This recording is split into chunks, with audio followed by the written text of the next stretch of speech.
మచిలీపట్నం ప్రజలందరికీ నమస్కారం. నిన్న పేర్ని నాని గారి మనోభావాలు మరలి దెబ్బతీశారంట.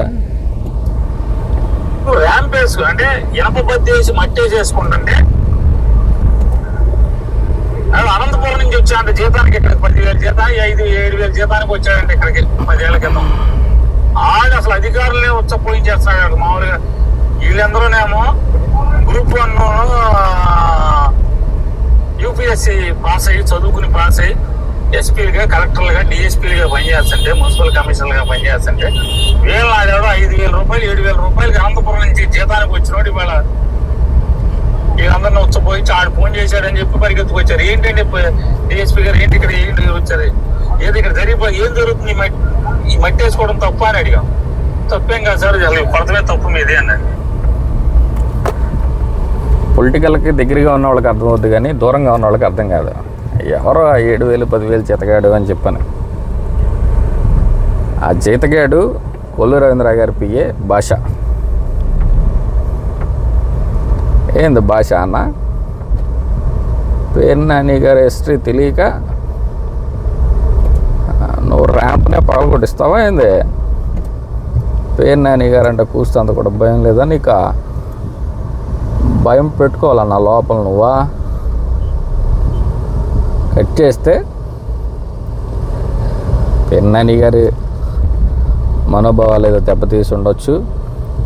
వైఎస్ఆర్సీపీ పార్టీ కాబట్టి ఈ రోజున యువత పోరు, తర్వాత పార్టీ ఆఫీస్ ఓపెనింగ్ కూడా అనుకుంటా, ఈ రెండు ఉండడం వల్ల పేర్ని నాని గారు లోపలికి వెళ్ళడానికి మరి పగలగొడితే ఏం చేస్తాడు ఆయనైనా పాపం?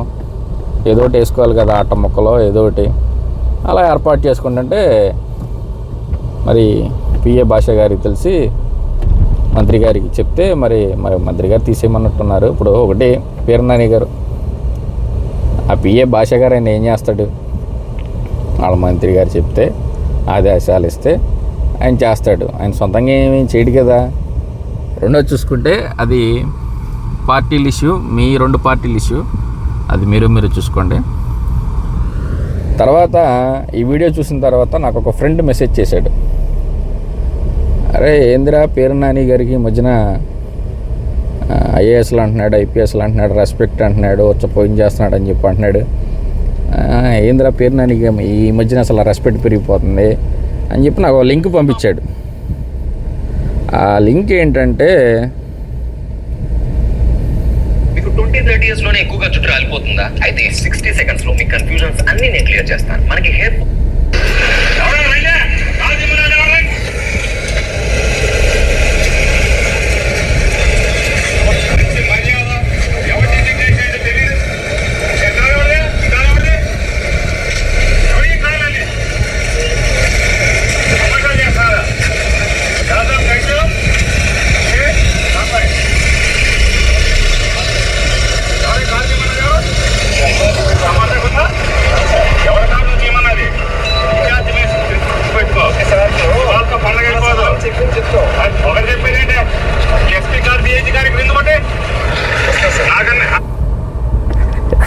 ఇక్కడ పాయింట్,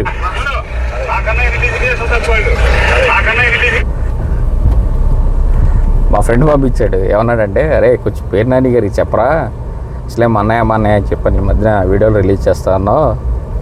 ఇప్పుడు ఏదో భాష గారు పంపించేదానికి ఐఏఎస్లని, ఐపీఎస్లని, యూపీఎస్సీలని వణికిచ్చేస్తున్నాడు పేర్ని నాని గారు, అదే భాష గారు అని చెప్పని అంటా ఉన్నారు. గతంలో మీ అన్నయ్య కూడా ఐజీలని, డిఐజీలని, ఎస్పీలని నాకంటే 2 ర్యాంకులు తక్కువ అని చెప్పని ఏలూరు మీటింగ్లో మీ అన్నయ్య చెప్పాడరా, ఒకసారి మీ అన్నయ్యకి గుర్తు చేయరా అన్నాడు. అయితే నాని గారు మీకు కొంచెం ఇబ్బంది కలిగి ఉండొచ్చు, కానీ మీరు కూడా గతంలో ఇదే విధంగా మరి ఏలూరు కలెక్టర్ని కానీ, తర్వాత ఎవరో ఐజీలు, డిఐజీలు అన్నారు వాళ్ళని కానీ ఇదే విధంగా మీరు కూడా పోయించినట్టున్నారు. ఇక్కడ విషయం ఏంటంటే ఎవరికైనా, కొల్లు రవీంద్ర గారికైనా, పేర్ని నాని గారికైనా మనకి కిందకి నీళ్ళు వచ్చేదాకా తెలియదు అనమాట. ఏది కూడా నీళ్ళు వచ్చేదానికి మనం అన్నీ ఇలాగే నీతి కబుర్లు చెప్తూ ఉంటాం. ఏదేమైతేనే ఒకటైతే చెప్పాలి, ఈ రోజున పేర్ని నాని గారు పార్టీ ఆఫీస్ ఓపెన్ చేశారు. టీడీపీ ప్రభుత్వం ఉండగా వైఎస్ఆర్సీపీ జెండా పార్టీ ఆఫీసు పైన ఎగరేసిన ఏకైక మచిలీపట్నం మగాడు పేరునాని అన్న. ఒప్పుకుంటున్నాను. కంగ్రాచులేషన్ అన్న. అట్లాగే వైఎస్ఆర్సీపీ కాంగ్రెస్ పార్టీ శ్రేణులందరికీ కూడా శుభాకాంక్షలు. Thank you.